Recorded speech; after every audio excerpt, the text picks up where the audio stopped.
Hey everybody, welcome to C3, to our weekly teaching. I'm Kent Dobson. Thanks for being here. Thanks for joining us.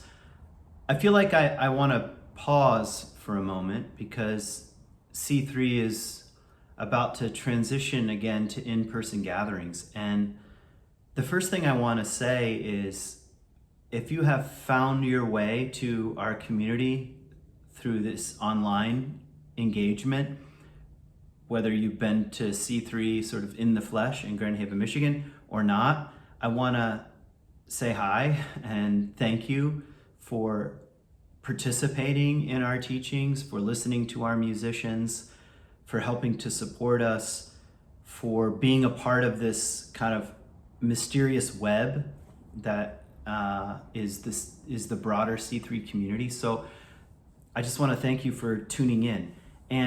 And of course, we're going to continue to offer our Sunday gatherings online, so you can continue to see what we're up to if you're not able to come in person. But of course, no sort of spiritual community or church sort of knew what to do exactly over the last year. And I'm feeling really grateful for those of you who made this possible. Those of you who said yes to engaging in this way and to joining us for Talkback, which we've been doing online as well, where we're gathering in a small group in the Zoom format. So yeah, I'm feeling grateful for that, and I want to thank you. And I hope you'll continue to tune in to what we're up to. If you're from West Michigan, please come to C3. Come to the community center every single Sunday starting in August. We'll be gathering again in person, 10 a.m. And we'll do what we always do, which is have some teaching, have a meditation from a community member, kind of reflection meditation, and we'll have musicians. And we hope to continue the conversation around meaning and the good life and what is true and what is beautiful, and the intersection of things like science and psychology and spirituality, and the complex nature of what it means to be a human being in the 21st century and in the global world we find ourselves in. We feel at C3 that it's just important to turn our consciousness to the small questions and the big questions.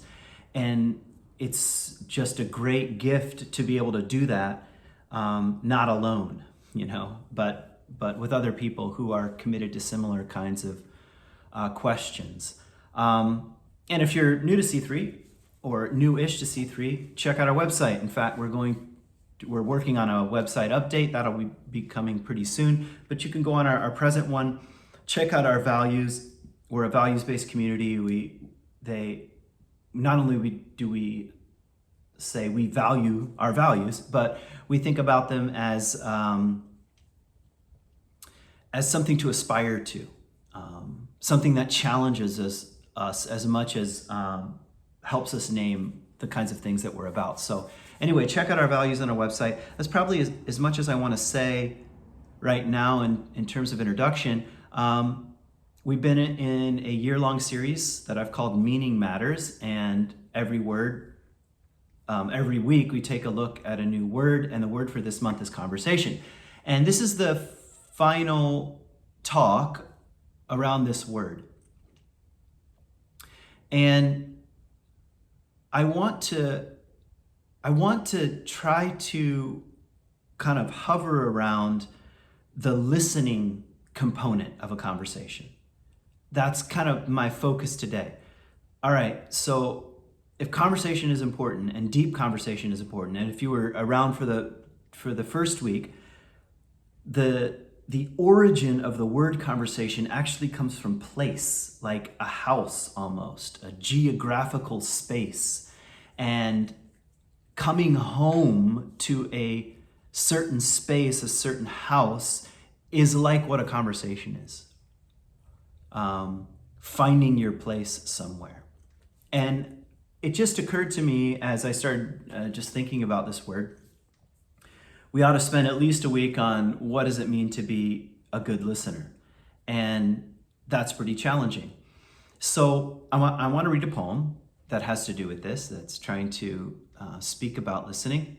And maybe I'll read it at least twice. I'll read it now and then at the end. Maybe I'll read it 3 times. Good poems deserve to be repeated like good songs. So I want to read a poem, and maybe I'll make a few comments about it. And then I want to try to just sort of speak from my own experience, things that have helped me in my own desire to become a better listener. Maybe I'm not all that good at it now, but I've had the intention over the last few years to get better at it, to listen to other people, to open myself up, to open my heart up and my mind to someone else's experience. So anyway, I collected a few things that I hope will help in some respect, and at least maybe inspire you or get you thinking about what kind of listener do I want to be. So here's a poem by Marilyn Nelson, and it's called Generous Listening. So again, this is Marilyn Nelson. Generous listening. A conversation can be a contest. A conversation can be a contest or game of catch with invisible balloons. They bounce between us, growing and shrinking, sometimes floating like cloud medicine balls, and sometimes bowling at us like a round of anvils.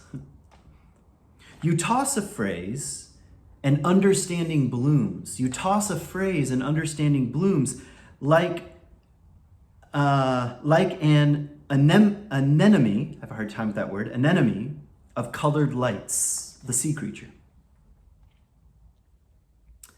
My mind fireworks with unasked questions. Who is this miracle speaking to me? Who is this miracle speaking to me? And who is this miracle listening? What amazingness are we creating?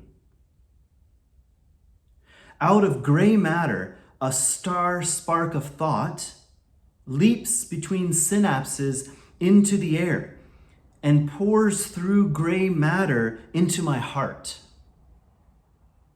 How can I not listen generously? What I love about this poem, number of things. I love the way that she describes a conversation as sort of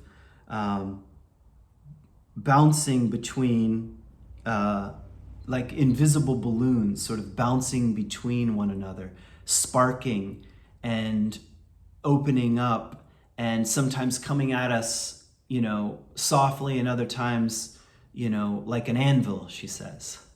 But there's something that begins to bloom in real conversation. And when she finally says, my mind fireworks with unasked questions, the questions that she then gives voice to, I think, are very intriguing and very important and part of the core of what I want to try to emphasize today. Who is this miracle speaking to me? This reminds me of a line by Carl Jung that I've quoted before. Carl Jung has an essay to those who do analysis, so professionals. And in it, he says, the person in front of you is not a statistic. The person in front of you is not a statistic. Let's go further with that. The person in front of you is not some collection of letters on the Myers-Briggs, which also comes from Jung, by the way. The person in front of you is not an Enneagram number. The person in front of you is not extrovert or introvert. They're not a statistic. And you fill in the blank with other kinds of rubrics that are helpful, but can be confining and limiting. He says, the person in front of you is a mystery. Now think about that. He's speaking to professionals who part of their job is to look at patterns. Oh, this person is speaking about this kind of wound in this kind of way. That's a pattern, and that pattern is called X. And he just throws right into the middle of that. Don't reduce people down to statistics. The person in front of you is a mystery. And here she says it beautifully in poetry. Who is this miracle that is speaking to me? I think one of the challenging things with the last election that I kept hearing from people, and sometimes I felt myself too, was that we were being told, by the way, by the media on all sides, that we're more divided than ever. And sometimes we'd be in conversations and that would be confirmed. But one of the things that happens very subtly when that's confirmed is essentially the opposite of this, this phrase. Who is this miracle speaking to me? The opposite meaning, I know who it is that's speaking to me. They are fill in the blank. And that's like reducing people down to a statistic or a political party or an affiliation or a gender or a socioeconomic class. I'm not against categories, and Jung wasn't against categories. I mean, statistics are patterns, so let's have a look at them. Just remember the person in front of you is a profound mystery to themselves and to you. So who is this miracle speaking to me? And who is this miracle listening, she says. Have you ever had that feeling like, what part of me is present to this other person? What part of me is listening? What various channels in my own being are listening right now? I mean, even our five senses and our intuition and our thoughts and our body sense. I'll come to this some of these ideas in a minute, but the miracle of another human being in a conversation and the miracle of being a listener in a conversation. To me, this is holy ground. This is sacred ground. And we desperately need a return to this kind of generous listening, to quote the title of the poem. And it's within our power. I almost feel like generous listening, like it's being described in this poem, is contagious. When you do it, it's contagious. When you participate in generous listening, treating the other like a mystery and yourself as a miracle and the other as a miracle, it's contagious. It's like when someone treats me like that, it's something blooms and blossoms, like she's describing the blooming of something in this poem. And then the third question she asks is, what amazingness are we creating? And that was one of my points even the first week when we started talking about conversation. It's not you have your turn and I have my turn. You go, then I say, oh, I hear you saying that, and then I go. It's possible that in deep conversation, a reality that has never existed before in the history of the human species is created in that moment. It's co-creating something. The miracle and mystery of two beings.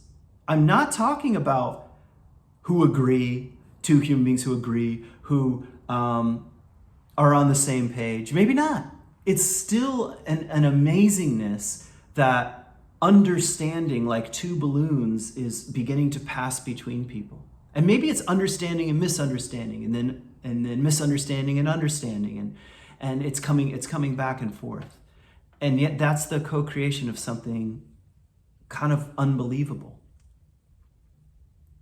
Perhaps it's one of the core things about just being human, that we can converse and that the balloons can pass between us and something like understanding begins to blossom. And her final question I love too. How can I not listen generously if the person in front of me is a miracle? And how can I not listen generously? And And even if you want to think selfishly for a moment, don't you want to be listened to that generously? So there's a lot in this poem. I hope you'll look it up. Marilyn Nelson is the name. On Being in Krista Tippett's On Being has been collecting poems for many, many years. And you can find it on there. It's really easy Google search. Generous listening. So I want to just talk about a few of the channels that I found interesting and helpful. So let's use the metaphor of a radio dial, like an old-fashioned radio dial, where you're tuning it and you're turning the knob, and it's passing up and down the frequencies here. And every once in a while, it goes from static to some clarity, from static to a song, and then back to static, and then to another song, and then back to static, and then to another song, like you're scanning for something. I think, to me, that's a helpful way to think about listening, because there's not one way of listening to someone. It's like turning the dial. And I think if we bring some consciousness and some attention to the dial turning, perhaps we can learn to listen more generously. So the first channel I want to describe is the difference between broad vision and narrow vision. So you might have to use your imagination a little bit, and I don't know what you're doing right now. You might be just watching this on your computer, or you might be driving in a car, or who knows. But take a moment and find something in your field of vision, and I want you to really look at it intensely and directly. It doesn't matter what it is, a pen, a pencil, a tree out the window, just like the vision a falcon might have just before it dives, that kind of intense directness. Try to bring that object into focus and to really see it, to really look at it carefully. And as soon as you're there, really looking at something, now soften your vision as much as possible. Just soften, just relax.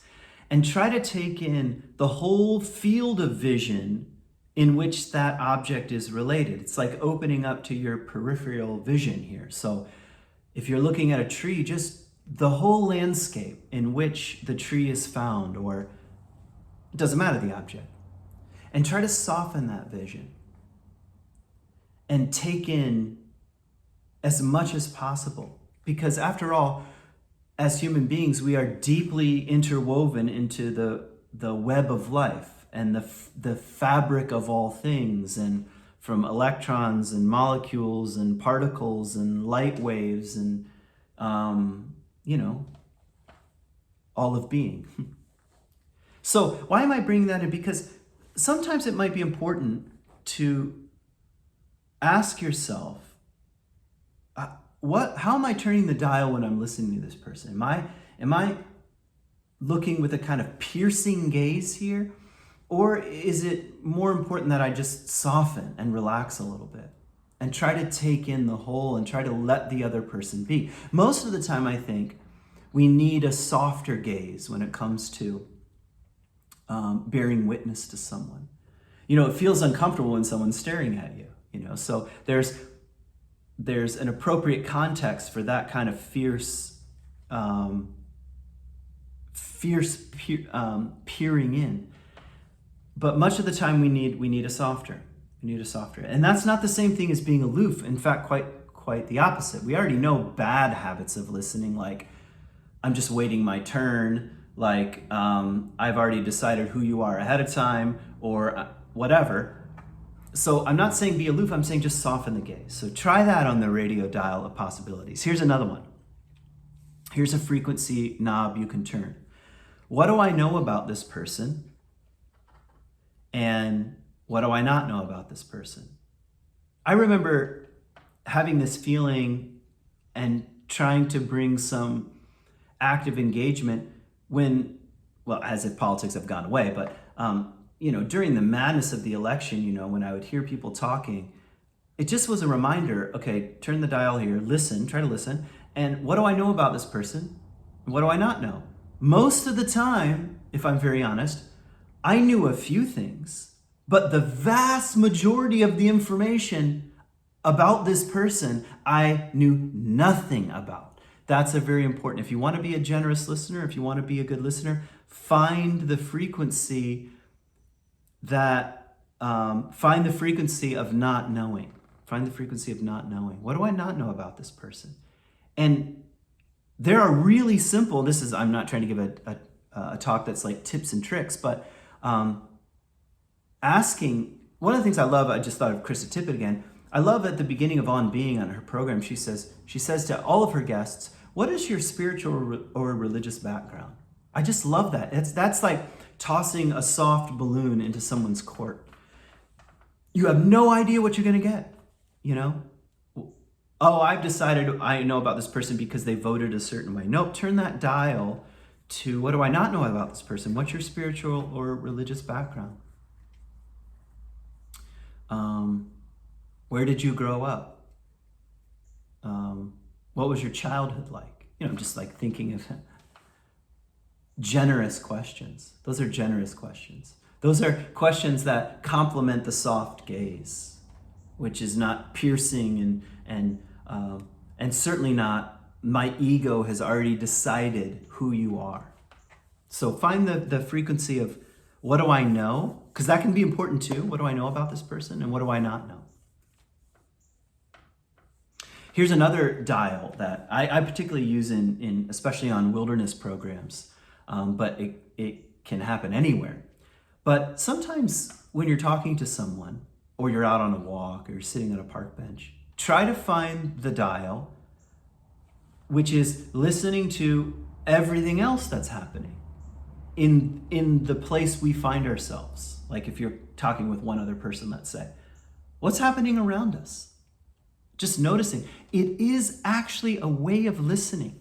You're listening to the person, but you're listening to the world. You're listening to nature. You're listening to the earth and its voice in the shared reality that we have. It's amazing how potent that sphere is. Just when you turn the dial and some very strange things could happen. I remember a story from Carl Jung where he was working with a dream with someone and she had a dream of a certain kind of bird. And while she was describing the dream and they were working it in the consulting room, a bird like that flew up and sat on the windowsill. Now, we might call it a synchronicity. We don't have to decide exactly what it is. But that's the capacity to turn the dial to listen to everything else that's going on. Like, what's the wind like and the sun like? And, what just came into our mutual field of vision? To bring awareness and to listen with those kind of ears. That's an interesting dial. So here's another one. What if, sometimes I ask myself, what if I listen in such a way that it's possible that the truth might just slip out and the person may not know it? So that's one way of putting it. Like, listen in such a way, like, what if the truth slips out? Some truth about who they are or their way of being, or even something situational that they never saw before. What if that just slips out? And what if I miss it? So what if I found the frequency that is, I'm going to sort of sit on the edge of my seat, listening for what truth might just slip out that might surprise me, might surprise the listener, and certainly might surprise the speaker, the other.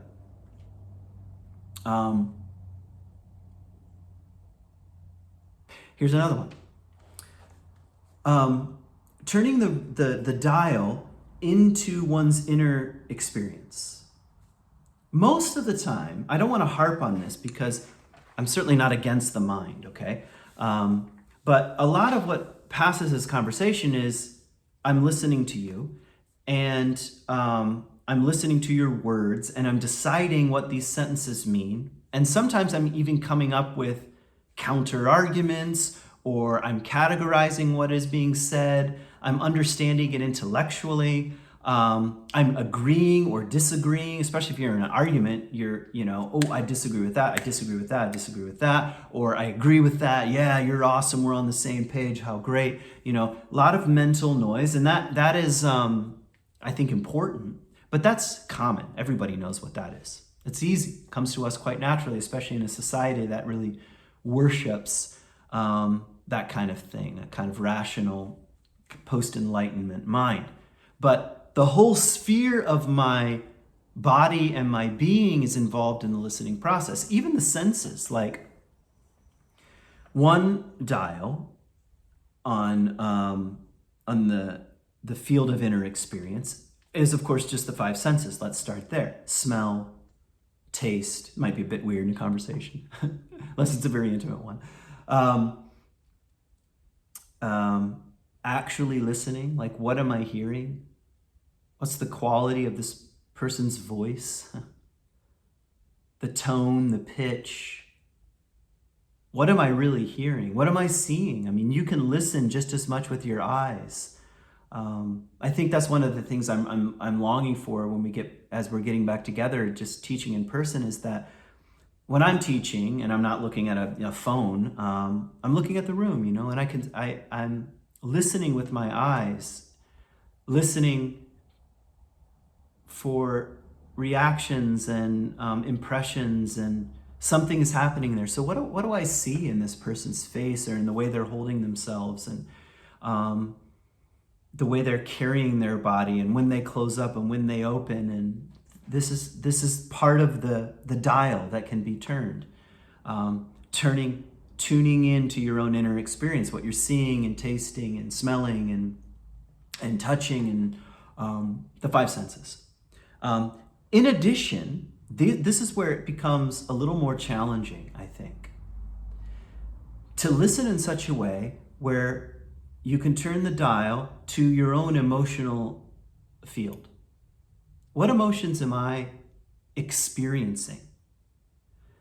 And to let them live there, even without the necessity of expressing them or saying, time out, I'm feeling very angry. That might be appropriate, but not necessarily needing it to do or be anything other than part of the felt experience. And this takes a lot of practice. When I first started tuning into this dial, it's hard because the mind takes over so quickly for so many of us when we're conversing with someone. But what am I actually feeling? Am I experiencing anything in the emotional field? And I like simple emotions. I think that's an easy place to start. Sad, happy, angry, greedy, envious, empathetic. Empathetic, I think, is an emotion. There might be some other emotions around empathy. But it is an essential part, in my view, of listening generously. What am I feeling?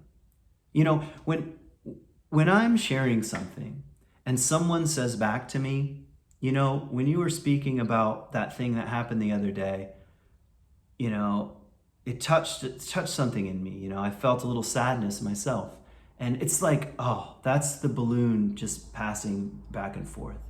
There's the mutual understanding. There is, what does she say? That's the amazingness that we are creating. So that's the emotional dial. Let's keep turning in the field here. What about in the body? And this will be a little bit strange for some of you and pretty hard to find the frequency, but it is possible to tune in while you're listening to somebody to your own bodily reactions. Believe it or not, you have them. We know this physiologically. If we hooked you up to a machine and put you in a conversation, we could read various things that are happening in your body, and you might have no awareness of it. But it's possible to find the frequency. Tension, tightness in the chest, a lump in the throat, sweating, and just noticing, oh, when this person's speaking, I'm shifting in my seat for some reason, or shaking. This happens to me sometimes, like I'll feel like cold, and it'll have nothing to do with the temperature, but I'll feel like my body start to shake, and I'm still to this day not exactly sure what to make of it because it depends on the scenario, but I tell myself, oh, there's that thing.